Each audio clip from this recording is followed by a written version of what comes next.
Apa hukumnya jika mad wajib muttasil dalam Al-Quran tak sempurna kita panjangkan? Apakah berdosa juga hukumnya Pak Ustaz? Tentang masalah ilmu tajwid itu, ilmu tajwid 2 harakat, 3 harakat, 6 harakat itu mesti dipelajari baik-baik, karena kata Nabi rubbatalil Quran, berapa banyak orang yang membaca Al-Quran, wal Quranu yal'anu, dilaknat Quran. Kenapa dilaknat Quran? Karena panjang pendeknya tak betul. Bismillahirrahmanirrahim. Yang pertama kali kunci Al-Fatihah, makharijul huruf, panjang pendeknya. Jangan malu belajar, buatkan kelas khusus. Masjid Agung An-Nur buat kelas khusus. Anak-anak tidak mau dicampur dengan orang tua segan ngaji sama anak-anak, buat kerja kelas khusus sampai jam 10 malam. Yang tak bisa kerja pagi, buat. Ini memperbaiki. Apakah berdosa? Oh iya, jelas. Salah panjang pendek dalam Al-Quran itu sudah diatur. Mana ada Nabi mengajarkan tajwid? Ilmu tajwid itu datang belakangan disusun, tapi barang mentahnya dari Nabi. Jangan bayangkan Nabi baca Quran nengok kertas. Nabi mana bisa baca? Nabi buta huruf. Nabi mendengar suara Jibril, dia dengar. Iqra bismi rabbikal ladzi khalaqa, khalaqal insana min 'alaqin, iqra wa rabbukal akram alladzi 'allama bil qalam. Nabi mendengar Jibril, sahabat mendengar Nabi, tabi'in mendengar Nabi, sahabat, tabi'in mendengar tabi'in, sampai lagi kita sekarang. Makanya metode yang paling bagus belajar Quran itu bukan baca, tapi mendengar suara. Panjang, pendek, makharijul huruf. Nama metodenya talqin. Di Maroko sampai masih sekarang gitu. Guru membacakan ke murid. Tak nengok ke belakang. Bismillahirrahmanirrahim. Bismillahirrahmanirrahim. Wadduha. Wadduha. Nah, kalau belajar dari Quran PDF, Quran digital dapat dipastikan salah. Kenapa? Belajar tak berguru. Alamaso, tengok alamaso. Padahal kalau dia berguru alif lam mim sad, baca Quran ada suara, ada makharijul huruf. Kalau saya membaca tak bersuara, bagus, baik, pahalanya ada. Tapi kalau mau afdal suara. Bismillahirrahmanirrahim. Ini tentang baca Quran. Iqra'ul Quran, baca Al-Quran. Fa innahu ya'ti yawmal qiyamah. Quran akan datang pada hari kiamat. Syafi'an li ashabi, memberikan syafaat pada orang yang membacanya. La aqulu alif lam mim ar. Alif lam mim tidak dia satu huruf. Alif satu huruf, lam satu huruf, mim satu huruf. Wa likulli harfin asyru amsalha. Setiap huruf dibalas 10 kebaikan.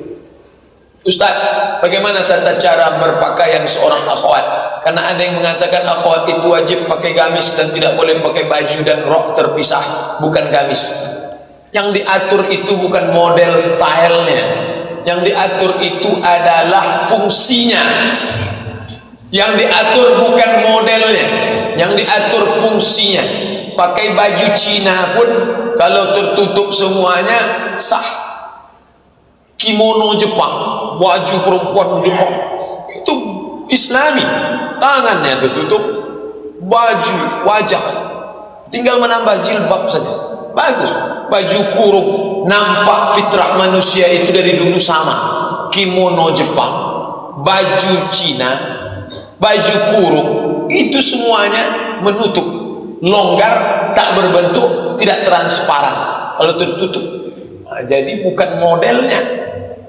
Model lurus dari atas ke bawah gamis model, tapi jarang. Tetap juga tidak terputus, ada rok di bawah, ada baju di atas, terpisah.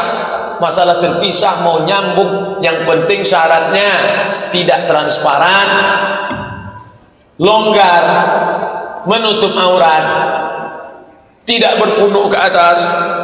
Sengaja untuk mencari perhatian, supaya kalau orang lewat semua menengok, apa tuh? Nah, itu tak boleh. Itu yang tak boleh. Ustaz, sama tidak sholat fajar dengan qabliyah subuh? Sama. Hadis pendukung dan pendapat ulama, bukan pendapat ulama. Hadis, buka Sahih Muslim, buka Sahih Muslim, dijelaskan nama solatnya, dijelaskan ayatnya. Rakaat pertama qul ya ayyuhal kafirun, rakaat kedua qul huwallahu ahad. Jadi bukan pendapat ulama, hadis sahih, namanya qabliyah subuh. Sudah saya tulis dalam 77 tanya jawab solat, download di internet. 77 tanya jawab solat. Apakah sama atau beda qabliyah subuh dengan solat sunat fajar? Sama. Waktunya kapan? Sholat Rasulullah SAW rakaatil fajri ba'dal azan, setelah azan. Rakaatil fajri khairum minad dunya wa ma fiha, pahalanya lebih baik daripada dunia dan seisinya. Buka Sahih Muslim. Tapi kalau mau ringkasnya, buka 77 tanya jawab solat, download dalam bentuk PDF gratis. Dari zaman dulu saya sekolah pesantren Ustaz, saya memberi pengajian.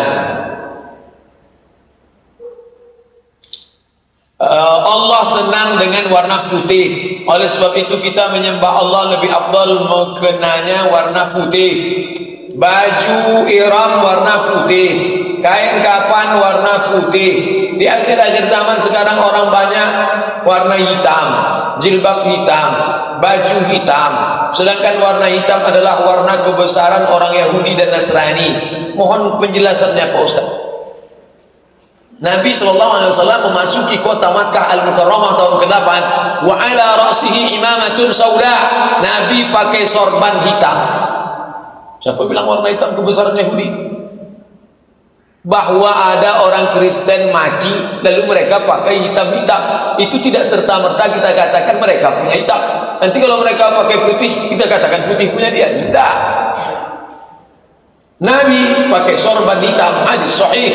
Imamatun sauda, pakai sorban hitam. Nabi memasangkan sorban hitam kepada Ali bin Abi Thalib, hadis sahih. Jadi tentang masalah pakai hitam, peci Ustaz hitam. Ustaz pakai peci hitam, ini kebesaran Yahudi. Enggak. Oleh sebab itu dia pakai putih. Hanya saja memang banyak hadis-hadis afdal tentang warna putih. Lalu ibu yang pakai mukena warna coklat, warna ungu, tak masalah selama tidak mengganggu orang. Ada mukena itu mengganggu orang, ya sulamannya terlalu banyak sampai orang sholat di belakang. Di mana lah dia yang nampak sholat? Oh lah cantik. Aku kalau dapat lah macam ini, kita dia itu tak boleh. Selama dia warna hitam, warna hanya saja putih baik. Ini bukan masalah halal dan haram. Putih halal, hitam haram. Dah, oke, hitam bagus, tak masalah. Di Makkah, di Madinah, di Mesir, di Maroko, itu orang pakai hitam. Jadi ibu yang pakai hitam bagus, tak masalah. Cuman kalau kulitnya hitam betul jangan pakai hitam. Tak bisa orang bedakan mana orang mana baju. Pengajian Ustaz Salafi di TV Rojak mengatakan mengadakan maulid Nabi itu bid'ah karena itu amalan orang Syiah. Mohon penjelasannya Pak Ustaz. Maulid pertama kali dilakukan bukan oleh orang Syiah, tapi dilakukan oleh Al-Malikul Muzaffar, seorang raja yang adil. Imam Ibnu Katsir mengatakan dia Malikun adilun zahidun alimun, seorang raja yang zuhud, alim, berilmu, adil. Lalu dia buat maulid Nabi dengan, maka kata Imam As-Suyuti rahimahullah dalam kitab Al-Hawi lil Fatawi, dia ceritakan maulid itu isinya hanya 4 saja: baca Quran, memuji-muji Nabi, nasihat-nasihat, lalu kemudian makan. Maka raja waktu itu menjadikan Malikul Irbil, nama daerah kekuasaan dia Irbil. Nah, jadi itu sudah kita bahas tuntas ketika maulid kemarin. Tonton videonya di youtube.com, tulis saja di search YouTube Abdul Somad Maulid, ketemu situ Abdul Somad Maulid, enter, lengkap dalil-dalilnya semua di Masjid Jalan Kakap Nurul Islam depan Baterai R. Nah, di situ dulu kita bahas tuntas tentang masalah. Jangan ikutkan maulid Syiah, maulid Syiah. Dah. Yang jawab itu bukan Abdul Somad, Al-Imam As-Suyuti dalam kitabnya Al-Hawi lil Fatawi, meninggal tahun 911 Hijrah. Saya mendengar langsung dari mantan dokter yang telah bertaubat bahwa obat-obatan yang beredar di seluruh Indonesia mengandung narkoba dan zat babi. Hanya 20% yang tidak. Itu pun yang jarang dikonsumsi masyarakat. Begitu juga dengan makanan-makanan yang ada. Yahudi sengaja mencampurkan dengan tujuan agar umat Islam lemah dan makin ramai orang-orang berobat. Dan yang paling penting senjata tercanggih orang beriman, doa. Tidak dikabulkan Allah karena sudah makan haram. Bagaimana menurut Islam? Karena hampir semua kebutuhan hidup kita mereka musuh-musuh Islam yang memproduksinya. Mohon penjelasannya Ustaz. Kalau tidak yakin produk itu halal, maka jangan dimakan. Orang-orang Yahudi itu tidak mau makan daging yang tidak dipotong oleh Yahudi. Makanya mereka punya kotak seperti label halal kita. Mereka punya kotak daging tertulis di situ kosher. Kalau disebut kosher itu adalah produk halal Yahudi. Apa maknanya? Orang Yahudi yang katanya ekstrim itu tetap juga masalah makanan halal dia peduli. Makanya ketika puntung rokok muncul isu itu ada hemoglobin sel darah merah babi dalam puntung rokok, itu yang pertama unjuk rasa di Amerika menolak itu Yahudi, karena mereka tak ingin menghisap puntung rokok yang ujungnya babi. Yahudi tak makan babi, Nasrani makan babi. Yahudi tak makan babi karena Nabi Musa tak makan babi, Nabi Isa pun tak makan babi. Siapa yang menghalalkan babi? Itu Paulus. Kata Paulus, setelah Yesus disalib maka semua yang berkaki 4 halal dimakan kecuali meja karena keras. Jadi masalah makanan ini, dan mereka itu Allah sebut dalam Quran, kalau mereka berkuasa mereka akan merusak 2. Apa itu? Al-hartha wan nasla. Al-hartha, tanah dirusak. Termasuk tanah kita ini sudah dikurangi kesuburannya dengan mereka ekspor tanaman-tanaman yang merusak tanah. Yang kedua, wan nasla, keturunan. Berapa banyak maaf pembalut yang kita dipakai merusak kesuburan, menyebabkan penyakit kista. Makanan, berapa banyak yang itu semua makanan. Jadi kalau tidak betul-betul halal, obat-obatan, ini kerja berat dari BPOM, Badan Pengawas Obat dan Makanan, bekerjasama dengan Majelis Ulama Indonesia. Kembalilah, pemerintah Singapura mulai membuka pintu ekspor impor dengan Riau bidang sayur mayur. Berita terakhir RRI, ternyata Riau mengekspor sayur ke Singapura dengan syarat mereka tidak mau sayurnya disemprot pestisida, mereka tidak mau sayurnya pakai pupuk yang kimiawi, mereka mau pakai pupuk kandang dan tidak terkena sayur yang herbal yang bersih daripada bahan kimia. Akhirnya apa? Orang Singapura sehat, kita mati cepat. Yang bersih ini mereka organik, sayur organik. Untuk mereka sayur pestisida, kita menumpuk pestisidanya di tulang, di darah. Ketika sakit baru kita ke rumah sakit mereka. Mereka tak sakit. Jadi hati-hati, ini semua makanan merusak. Apa hukum seorang anak melarang seorang ayah menikah lagi karena adik-adik perempuan saya tidak mau ibu tiri? Kawan saya di Mesir menunjukkan foto mbahnya. Mat, ini mbah saya, ini istrinya. Loh, kok muda sekali istrinya? Yang mencarikan istri mbah saya ini mak saya, anaknya. Jadi ketika neneknya meninggal, itu si anak ini mencarikan siapa kawan ayah kami. Begitu. Karena ayahnya itu nanti kalau ketika dia sakit, makannya, minumnya siapa yang ngurus? Begitu. Jadi ini cerita, kisah nyata. Yang cerita ini dosen UIN, kawan saya. Seorang bapak, meninggallah istrinya.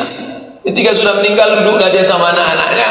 Lalu apa kata anak-anaknya? Pak, papa jangan bingung setelah mama meninggal. Papa bisa terbang ke Singapura, kami di Singapura. Papa bisa terbang ke Kuala Lumpur, saya di Kuala Lumpur. Papa bisa terbang ke Surabaya, kami di Surabaya. Papa bisa terbang ke Medan, kami di Medan. Apa kata bapaknya? Yang kalian pikirkan tempat terbangku, tempat hinggapku tak kalian pikirkan. Jadi pikirkanlah tempat hinggap dia di mana. Anak yang baik, jangan yang dibangkitkan ego. Ini rumah mak kami yang bangun, ini ceret mak kami, ini kompor mak kami sampai mati. Bapaknya itu kan manusia juga. Bapak kami tak perlu lagi hubungan seksual. Bukan masalah hubungan seksual. Dia mau minum teh, minum kopi, dia mau curhat, dia mau ngomong kemana. Nanti kalau dia tak dinikahkan, dia update status terus. Ini perlu orang anak-anak itu mesti paham dengan ini. jangan menunjukkan egonya saya. Dan bapaknya bodoh juga nih. Bukan bodoh maksud saya tidak berakal, bodoh tidak menggunakan dalil agama. Kita kalau mau nikah tak perlu izin sama anak. Saya kalau istri saya meninggal tak perlu saya izin. Nah, papa nikah ya, nikah aja. Kalau mereka melawan, saya mau nikah. Yang melawan masuk neraka. Begitu. Kita yang menyekolahkan dia, kita yang ngasih makan dia, kita pula ikut cakap dia. Tapi niatnya baik, bukan niat menyusun bini banyak-banyak nanti. Jadi masing-masing sudah tahu, orang tua tahu tuanya, anak tahu kedudukannya. Kalau tidak, ini kacau balau. Apakah saya boleh bicara kepada ayah saya? Kalau ayah mau menikah silakan, tetapi keluarkan sebagian harta ayah yang ayah dapatkan selama dengan ibu. Ini masalah gono gini. Gono gini, aku begono engkau begini. Ini cerita masalah pembagian harta warisan menurut kompilasi hukum Islam. Ini tidak ada dalam hukum fikih. Saya jelaskan dulu menurut hukum fikih. Setelah fikih kita baru pindah KHI, kompilasi hukum Islam. Walakum nisfu ma taraka azwajukum illam yakul lahunna walad. Kamu mendapat setengah harta istrimu kalau istrimu tidak ada anak. Fa in kana lahunna waladun, kalau istrimu ada anak, falakumur rubu'u, kamu dapat seperempat. Jadi almarhumah ibu emak kita, selama dia mungkin dulu dapat harta warisan dari ayahnya, datuk kita, atau dia dulu pernah punya duit beli tanah, atau dia dulu orangnya bekerja wanita karir, harta dia itu semua, berapa harta dia? 1 miliar. Maka ayah kita mendapat seperempat 250 juta. Yang 750 itu dibagi ke ahli waris yang lain. Jadi bukan berarti serta-merta istri saya sudah meninggal, harta dia untuk saya semua, lalu terserah saya mau nikah lagi ini untuk mahar saya. Bukan begitu. Dudukkan dulu masalah harta. Boleh jadi anak-anak ini tak setuju juga, bukan masalah finansial. Harta mak kami mana? Menurut hukum fikih, harta almarhumah itu dipisahkan punya dia, si bapak suami dapat 1/4, 250 juta kalau satu ya. Ini menurut fikih. Kalau menurut kompilasi hukum Islam gono gini gimana? Selama mereka menikah dari tahun berapa? Menikah tahun 80, meninggal tahun berapa? 2015. Berarti mereka menikah selama 36 tahun. Pencaharian bersama selama 36 tahun dibagi 2. Boleh kami pakai itu Pak Ustaz? Boleh. Karena itu kesepakatan ikut ulama menggodok KHI, kompilasi hukum Islam Indonesia. Duduklah secara baik. Pak, kalau papa mau mencari tempat hinggap silakanlah. Tapi harta mama dulu bagi dulu. Kalau mau pakai kompilasi bagi dulu 2. Setelah dibagi 2, ini punya papa, ini punya mama. Yang punya mama ini papa dapat 1/4. Setelah itu mau nikahlah. Nikahlah Pak, tapi setelah papa nikah sampai mati kami tak datang lagi. Oh itu jangan, itu marah namanya tuh. Ini kan mau musyawarah baik-baik. Bagus. Mudah-mudahan orang tua keluarga semua mendengar sehingga bisa memberikan kebaikan kepada keluarga insyaallah. Saya PNS dan tugas saya mengawasi pekerjaan vendor. Setelah pekerjaan selesai, saya diberi amplop yang berisi uang. Apa yang harus saya lakukan? Kalau pekerjaan itu, gara-gara pekerjaan itu dia diberi uang lebih dari yang semestinya, maka ini yang terjadi pada zaman Nabi SAW dulu. Ketika datang ambil zakat pulang dari Yaman, ini kambing zakat, ini kambing saya. Ini kambing zakat, ini kambing saya. Merah wajah Nabi, Nabi marah. Hala lau jalasa fi baiti abihi atau fi baiti ummi, seandainya dia duduk di rumah ayahnya, seandainya dia duduk di rumah emaknya, apakah ada orang yang mau ngasih kambing ke dia? Nabi mau jelaskan, kalau kamu duduk di rumah emakmu, duduk di rumah bapakmu, apa ada orang mau ngasih kambing? Ini kambing untuk kamu. Kamu dapat kambing itu kan karena kamu saya angkat dari ambil zakat. Inilah yang disebut sekarang dengan istilah gratifikasi. Dan ini diterapkan dalam KPK. Makanya ketika anak Sultan Hamengkubuwono menikah di Yogyakarta, itu kotak hadiah itu dibuka, KPK yang buka. Semua kado yang lebih dari kelayakan, masa kado sampai 300 juta, ini gratifikasi. Karena nanti pasti ada keinginan kado 300 juta ini akan dibalas dengan proyek ketika ada tender. Ini kan tidak terkait tender Pak Ustadz. Kalau tidak terkait, pengawasannya akan longgar di masa akan datang. Dia tidak lagi objektif, berubah menjadi subjektif. Dulu waktu sebelum dapat kambing, ngitungnya tegas. 40 ekor, keluarkan satu. 5 ekor onta, satu kambing. 520 kg gandum, 10% kalau pakai irigasi, pakai tada hujan. 5%, tegas ngitungnya. Ini kambingnya cacat, ini pokok kormanya tak bagus. Tapi setelah dia dapat kambing, tahun depan merubah cara. Ini cacatnya, kalau bisa jangan ya. Malu, ayalah nggak apa-apa. Rusak semua standar ISO 9000, standar ini, rusak gara-gara gratifikasi. Ketika datang petugas dari Jakarta, Inspektorat Jenderal Pengawas kejam. Tak boleh, mesti begini, ini aturannya. Begitu sampai di airport, buka koper, lempuk durian, tenun siang, lunak akhirnya, lunak. ISO 9000 hancur gara-gara tenunnya tak salah, orang yang menerima itu lunak.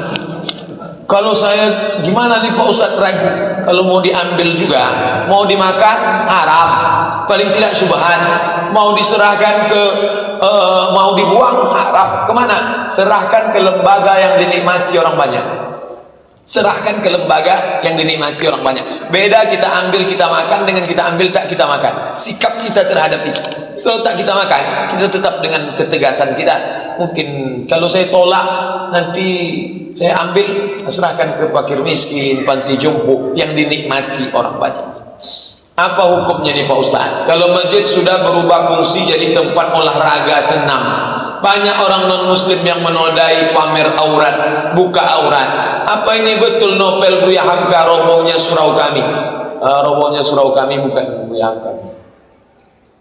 Menara masjid tinggi, suara tak ada, mikrofon kecil tak terdengar keluar, An-Nur sudah tak bercahaya lagi. Tolong disampaikan Pak, ini sudah melampaui batas.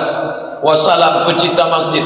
Tangan di seberang laut tampak, gajah di pelupuk mata tak tampak. Udah dibacakan dah sampai itu semua. Ini pengurus ini baru, masih bergerak memperbaiki kamar mandi, memperbaiki. Sudah banyak perbaikan. Tengoklah kerja bertungkus lumus, tentu bertahap. Dari mulai ke ini banyak kerja memperbaiki. Karena ini seperti rumah tinggal selama ini. Jadi sabar kita melihat pemetaan, penataan ini menuju kesempurnaan. Karena kita tak punya tongkat ajaib, kun payakun langsung jadi, tidak. Coba tengok, bagi yang ingin tahu, tengok itu grup WhatsApp, bagaimana setiap hari masukan, perbaikan, dari mulai parkir, dari mulai letak sendal, dari mulai ini semua perbaikan. Saya dulu tak tahu saya di mana mau parkir, hari ini tahu tempat parkir depan. Ini sudah perbaikan, tapi tentunya bertahap. Masukan ini baik, tapi menjudge, mengatakan tak ada perubahan, itu perlu kita luruskan. Bagaimana Ustadz, istri panggil suami Abi dan suami manggil istri Umi. Ketika saya manggil istri saya tidak Umi. Misal, ketika saya manggil istri saya Umi, yang saya maksud Umi itu emak saya atau emak anak saya? Emak anak kita. Tak ada suami manggil Umi, mak, oh mak. Kan mak dia itu, maksudnya mak anaknya. Adapun Ustadz yang melarang itu, dia takut tasabuh, keraguan. Kalau ragu juga, pakailah macam orang Arab.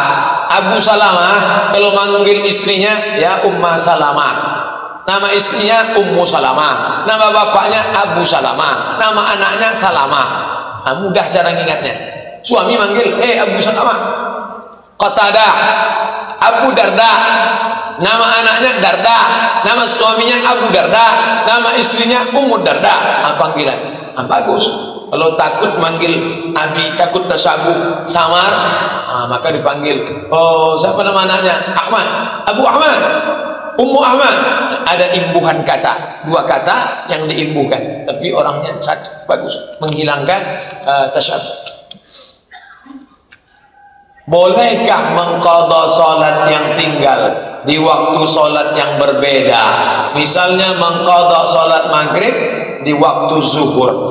Manama, siapa yang tertidur bukan sengaja tidur. Banyak orang ragu menyampaikan qadha ini karena nanti khawatir anak-anak muda salah pakai. Akhirnya dia main futsal dari jam 3 sampai jam 8 malam. Kalian main futsal tak berhenti-berhenti, kenapa nih? Nanti kan di qadha, kami rapel asar, maghrib, isya, kan selesai. Bukan itu maksudnya. Man taraka sholata muta'ammidan, siapa yang meninggalkan salat secara sengaja, faqad kafar, kafirlah dia. Lalu yang dimaksud tertinggal, memang tak ingat sama sekali, tak cukup astagfirullah, astagfirullah. Kalau lupa maghrib, maka nanti di isya. Itu kalau sholatnya satu, boleh. Habis maghrib nanti di isya, setelah isya itu baru kalau satu. Tapi kalau yang tinggal itu 5 tahun, itu cara menggantinya bukan begitu. Setiap habis satu sholat, nanti zuhur, habis satu sholat zuhur diganti sholat zuhur. Usolli fardhu zuhri 4 raka'atin adaan, yang pertama. Yang kedua, usolli fardhu zuhri 4 raka'atin qadhaan. Nanti habis asar qadhaan. Berapa lama? Ya selama berapa lama tinggal itu. Sepakat 4 mazhab tentang itu, Hanafi, Maliki, Syafi'i, Hambali. Adapun nanti kalau ada ustaz mengatakan tidak perlu diqadha, cukup istighfar aja, itu Imam Ibnu Taimiyah. Saya lebih condong kepada pendapat 4 mazhab karena itu lebih selamat. Apakah hadis bahwa makhluk yang pertama diciptakan Allah adalah pena, itu hadis Ustaz? Ya. Yang pertama diciptakan Allah kalam, lalu Allah menyuruh kalam, ya kalam uktub, tulis.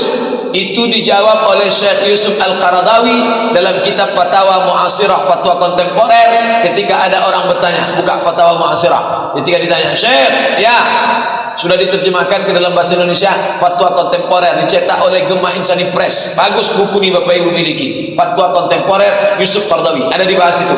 Syekh, mana yang sahih antara makhluk pertama yang diciptakan Allah Nur Muhammad, makhluk yang pertama diciptakan Allah kalam, mana yang sahih? Kata Syekh Qaradawi, yang sahih kalam. Adapun hadis tentang Nur Muhammad dhaif.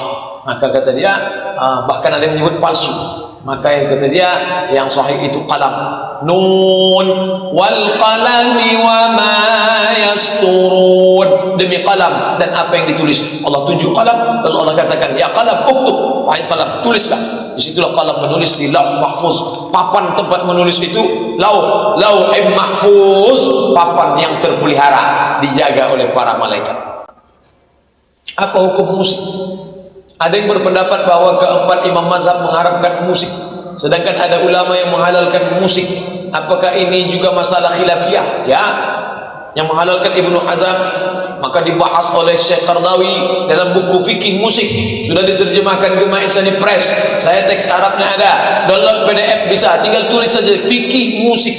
Dia bahas dalil tentang musik, dari mulai ayat Quran, dari mulai tafsir Quran sampai kepada hadis, ijtihad ulama, sampai dia pada kesimpulan al-ghina mislul kalam, musik sama seperti kalam, cakap, omongan. Kalau baik maknanya baik, halal. Kalau tak baik, mengajak berzina, mengajak buat dosa, haram. Musik Maher Zain isinya mengajak menikah, barakallahu lakum wa baraka alaikum wa jama'a bainakum fi khair, baik. Opik baik, bimbo yang religi baik, tak salah. Tapi ketika musik mengajak maksiat, ada musik itu mengajak bunuh diri. Ketika sudah didengar bawaannya mau bunuh diri, sedih, bunuh diri. Dulu ada di list 70 lagu di dunia, kalau didengar bawaannya mau bunuh diri, mati. Tak boleh, haram. Musik ngajak dosa, musik ngajak berzina, musik kalau didengar bawaannya mau goyang aja kepala. Habis nyabu, sabu-sabu, narkoba, begitu dengar goyang. Sebelum dengar musik tuh begini kipas, setelah dengar kipasnya diam, kepalanya goyang. Itu tak boleh, haram. maksiat, dosa kepada Allah.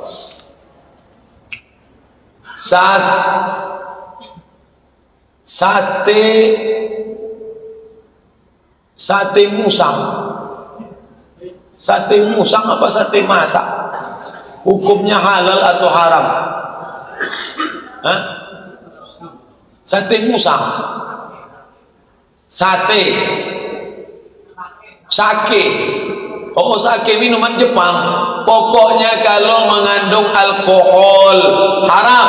Tapi saya tak mabuk, untuk menghangatkan badan saja. Ma askara qaliluhu ma askara kathiruhu fa qaliluhu haram. Jika banyaknya memabukkan, maka sedikitnya pun haram. Jadi tak tunggu banyak. Kamu kok minum ini? Untuk menghangatkan badan aja.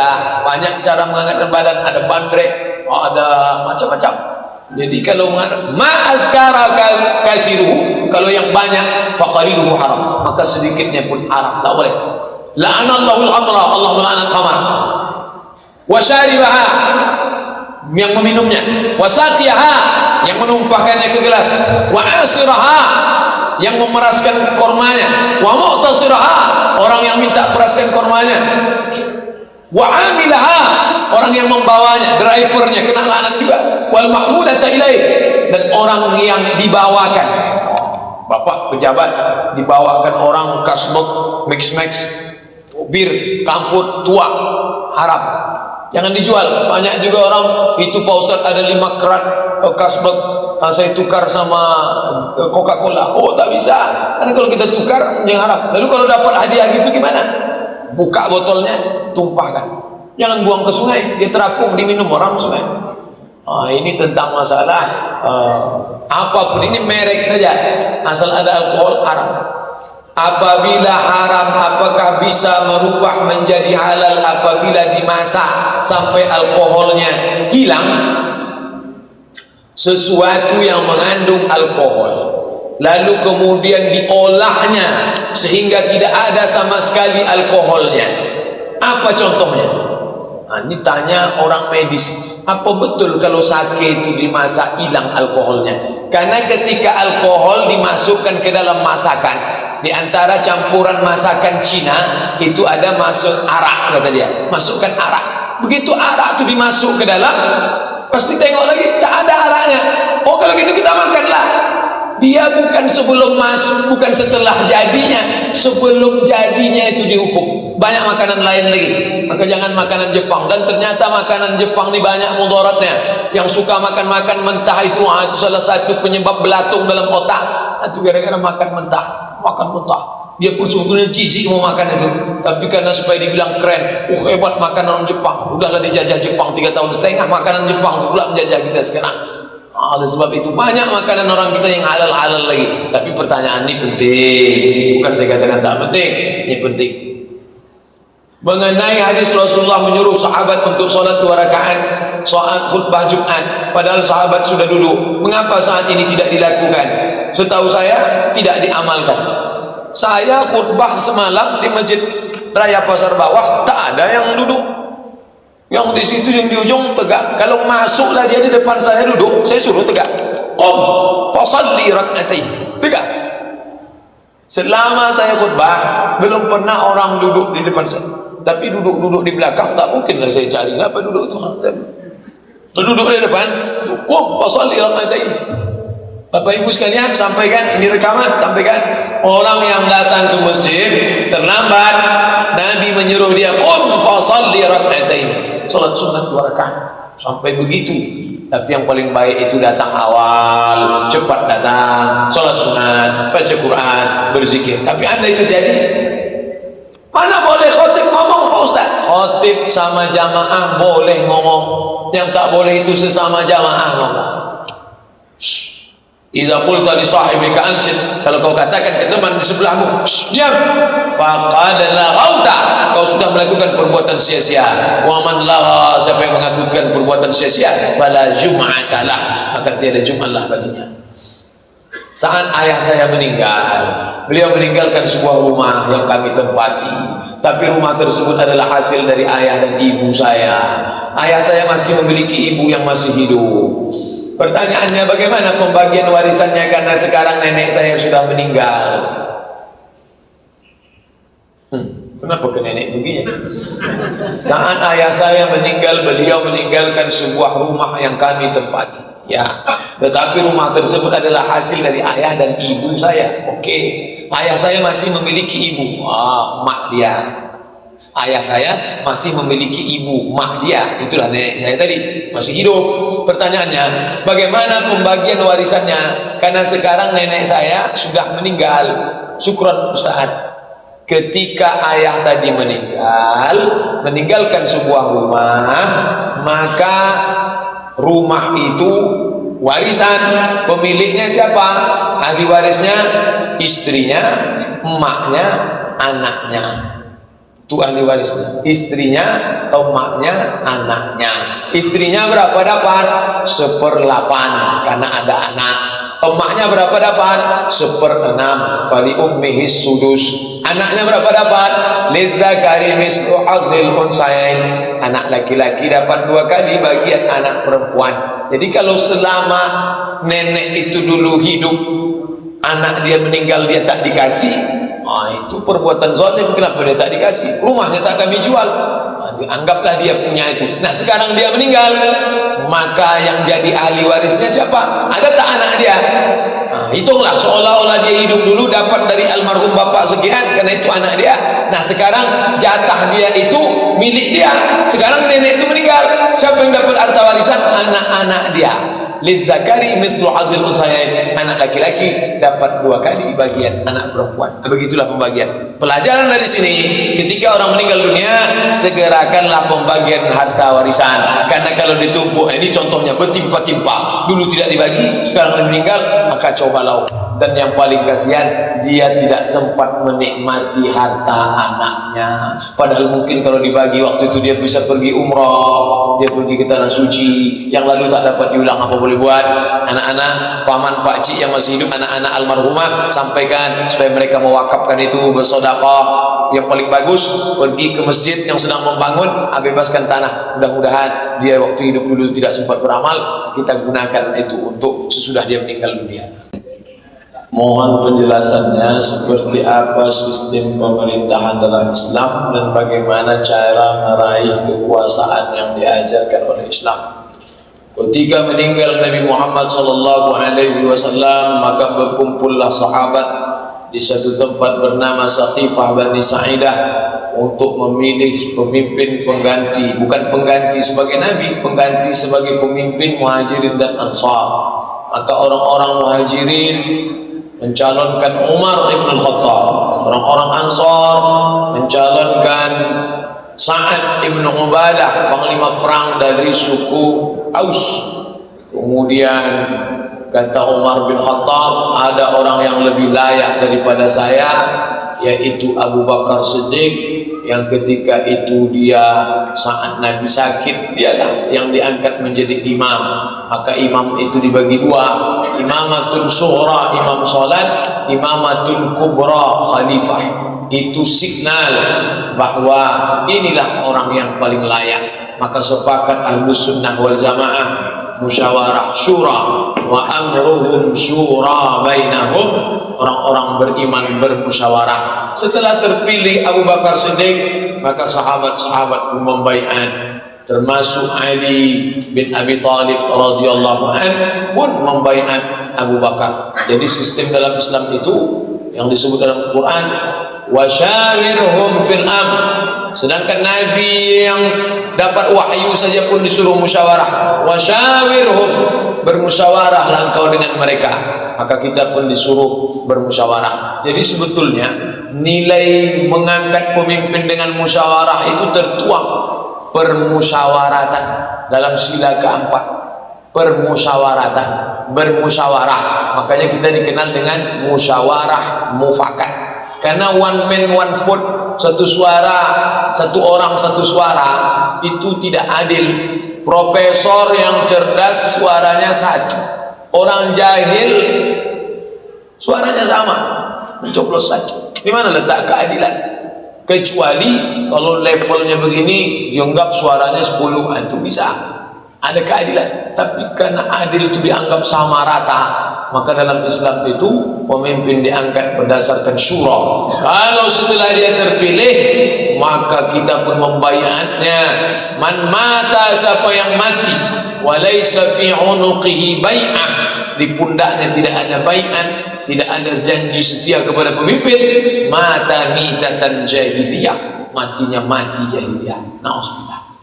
Apa hukum menggunakan uang kertas, dan apa benar umat Islam lebih baik bermuamalah dengan menggunakan dinar dan dirham? Itu usul dari Perdana Menteri Malaysia Mahathir Mohamad. Kata beliau, kalau Uni Eropa bisa bersatu dengan euro, kita menyebutnya euro, Spanyol, Jerman, Prancis, cuman Inggris yang masih bertahan dengan pound sterling, yang lain sudah euro. Padahal mereka beda bahasa. Orang Spanyol tak mau bahasa Inggris, orang Prancis tak mau bahasa Inggris. Egonya tinggi. Kami kerajaan Prancis, kami kerajaan Belanda, kami kerajaan Spanyol, kami Juan Carlos, kami Ratu Elizabeth. Agamanya beda, sukunya beda, bahasanya beda, tapi disatukan dengan mata uang. Apa itu? Euro. Maka kita pun lebih bisa dipersatukan, karena memang pada zaman Nabi kita menggunakan dinar. Tapi menyatukan umat Islam ini tidak semudah membalik tapak tangan. Jangankan menyatukan masalah dinar, masalah kunut tak berkunut aja belum selesai-selesai. Oleh sebab itu, dalam masalah ini yang paling memungkinkan untuk menyatu menjadi big state, negara besar itu Islam. Kiblatnya satu, bahasa Fatihahnya satu, Tuhannya satu, mata uangnya satu. Jadi sebetulnya yang punya teori tentang menguasai dunia dengan satu keimaman itu Islam. Tapi yang bergerak Yahudi itu punya pergerakan ingin membuat the Great Israel Raya, yang kekuasaannya dari sungai Nil ke sungai Efrat. Itu yang tertuang dalam bendera mereka. Satu garis di atas, satu garis di bawah. Sungai Nil di Afrika, sungai Efrat di Irak, Asia. Negara besar. Kalau sudah terwujud, maka yang non-Israel dianggap sebagai goim, keledai tunggangan. Nauzubillah. Oleh sebab itu, apa hukum kalau dipersatukan? Baik. Nah, dulu pertukaran itu dengan apa? Dengan dinar. Dinar, uang logam emas, beratnya 4,25 gram, lebih kurang satu keping itu harganya 2,5 juta. Sedangkan dirham itu uang perak. Itulah yang dipakai waktu itu. Lalu kemudian dengan pergeseran waktu, maka negara hanya boleh mencetak uang kertas sebanyak emas yang ada di negara tersebut. Dulu begitu. Indonesia misalnya punya persediaan emas 3 ton, maka dia boleh mencetak, yang beredar di tengah itu kertas, tapi kertas itu adalah nilai dari emas yang ada di negeri itu. Lalu kemudian Amerika mencetak uang sebanyak-banyaknya, tidak sesuai lagi dengan emas yang ada di Amerika. Jadi yang pertama kali melanggar perjanjian, tidak boleh mencetak kertas melebihi kadar emas yang ada di negara. Itu yang pertama kali melanggar Amerika. Tapi rupanya kalau penguasa melanggar, pelanggaran itulah yang dipakai. Itu makanya sekarang kita bebas mencetak kertas tanpa melihat lagi berapa banyak simpanan emas kita. Itu gara-gara mengikut, karena Amerika yang melanggar, dia yang berkuasa, yang diikut malah yang melanggar. Jadi kalau ada orang sekarang, saya tak mau jual beli pakai kertas, karena jual beli pakai kertas itu haram. Bukan kertasnya, nilainya. Nilai yang ada di kertas itu berapa? Kertas ini nilainya 50.000, kertas ini nilainya 100.000. Nilai itu yang kita sepakati. Jadi jual beli pakai itu tak masalah, karena emas itu pun yang kita sepakati nilai yang ada terkandung di dalamnya. Nah, ini kalau cerita afdal tak afdal, penyatuan umat Islam ini akan terwujud ketika menggunakan dinar. Usaha untuk ke situ sudah ada. Dulu kita mendatangkan Ustaz Iqbal, ditunjukkan kepada Bapak Ibu gerai dinar. 1 dinar 4,25 gram itu sebesar ini beratnya, harganya sekian. Itu ingin menjelaskan sosialisasi ke tengah umat Islam. Sebagai orang awam, mohon maaf jika kadang pertanyaan saya agak tidak pas dengan kajian ini dan tulisan saya agak kurang jelas dibaca. Maklum saya cuma tamatan sekolah dasar. Saya agak bingung dengan sebuah pernyataan yang di-broadcast oleh Ustadz Abu Yahya Badrus Salam di saat orang berduka dengan penembakan Syekh Aid Al-Qarni. Malah beliau mengatakan bahwa pada zaman Syekh bin Baz, Syekh Aid Al-Qarni, Salman Audah dan Safar Hawali suruh dipenjarakan oleh Syekh bin Baz karena khawarij dan pelaku bid'ah. Syekh Aid Al-Qarni, Syekh Salman Audah, Syekh Safar Hawali disuruh bin Baz supaya dipenjarakan karena khawarij. 3. Safar Hawali, Aid Al-Qarni, Salman Audah. Betulkah Syekh bin Baz pernah menyuruh memenjarakan 3 ulama besar ini? Wallahu a'lam bishawab. Andai benar, apa penyebabnya? Sesama mereka berbeda pendapat. Karena Salman Audah dengan Aid Al-Qarni itu dituduh hizbi karena mereka condong kepada ikhwan muslimin, pro terhadap jadi sesama mereka, tapi dia pecah di dalam. Ada yang jihadi, bawaannya mau jihad, bunuh, bid'ah haram neraka, bid'ah haram neraka, hanya yang kelas atas. Yang di bawah itu dia condong kepada partai hizbi. Aid Al-Qarni itu dianggap terlalu lunak. Maka ketika Aid Al-Qarni berfoto dengan Syekh Ali Habib Ali Al-Jifri, komen datang, tengok itu Aid Al-Qarni akidahnya sudah melenceng dari ahli sunnah karena mau foto bersama dengan pelaku bid'ah. Jadi sesama itu di dalam itu gesekannya luar biasa. Tapi apakah pernah Syekh bin Baz, adapun Safar Hawali, Safar Hawali adalah doktor mengkaji dalam bidang murjiah, dalam bidang aliran-aliran.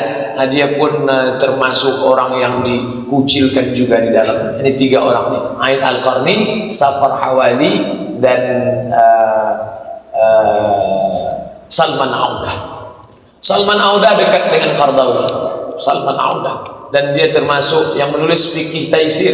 Jadi dia agak condong kepada ikhwan, lalu kemudian dituduh hizbi. Ini konflik intern antar mereka.